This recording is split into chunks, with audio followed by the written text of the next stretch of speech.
So we're here at the CCA workbench, and there's a lot of chatter going on here in the studio. We got chatterbaits that we're going to be talking about, Dave. Yep, yes, we are. Well, you know, these are, we call them chatterbaits. It's kind of like the Band-Aid or the Kleenex. You know, chatterbait is a brand made by Z-Man, and now everybody calls a vibrating jig a chatterbait. And it's just, it's evolved to that way.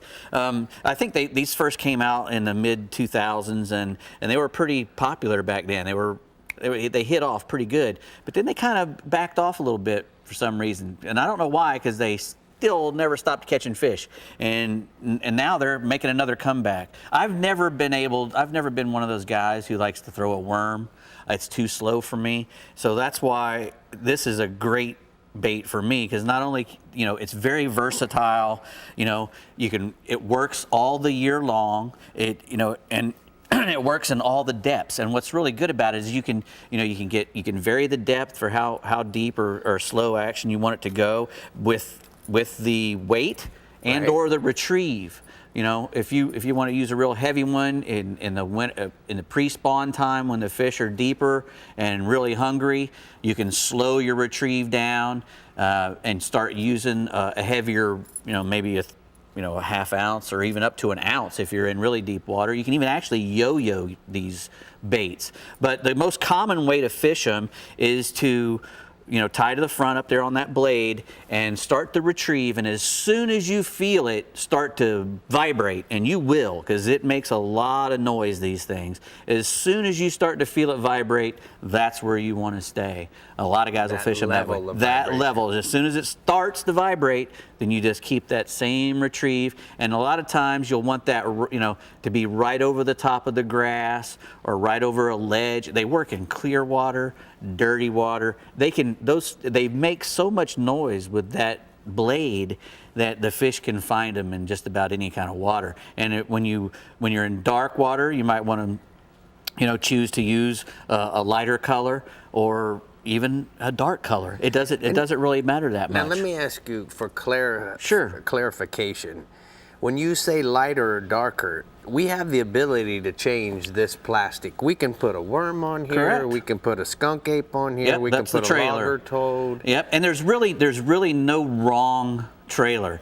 You know, you hear some guys say, I like this, I like that. But I tell you what, if you read 10 guys, every one of them will say the different thing. Well, I like to match them up. You know, I like to have a different trailer on mine versus the skirt. So, you know, I don't think there's any wrong way to put a trailer on there. You can have just a short stub trailer. You can put a paddle tail on it.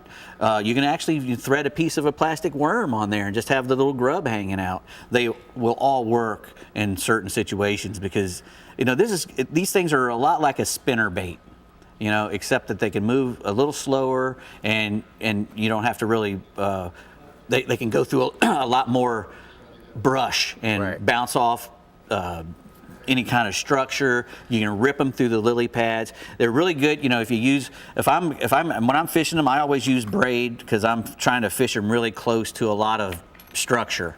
And if you're using a really good braided line, you can rip them through the grass, and the braid actually will cut through the grass a lot better. They're pretty weedless as it is, especially when you put a trailer on them. It helps them become even more weedless. But even just by themselves, which I use them a lot by myself, especially in a color like this green, because it matches all the forage that is in my lakes.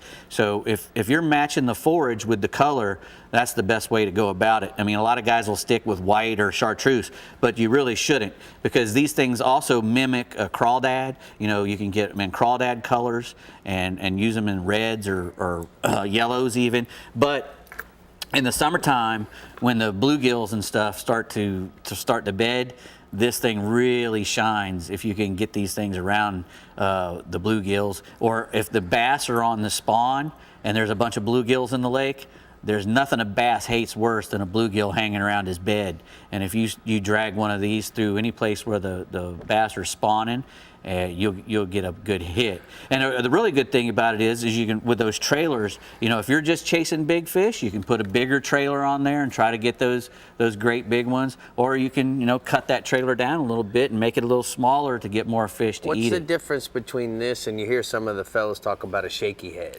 Well, it has a blade. Most shaky heads are just a detached jig head that has a detachment from the hook that the head shakes on the hook set. Oh, Instead I gotcha. of the blade shaking, the whole head of the lure shakes. I got it. Right? I got it. All right. I'm well aware now. Okay. Hey, Brie, I'm well aware that you got a new position. Yeah! I do. I'm going to take you for a ride. I'm a big orange instructor. Let's go.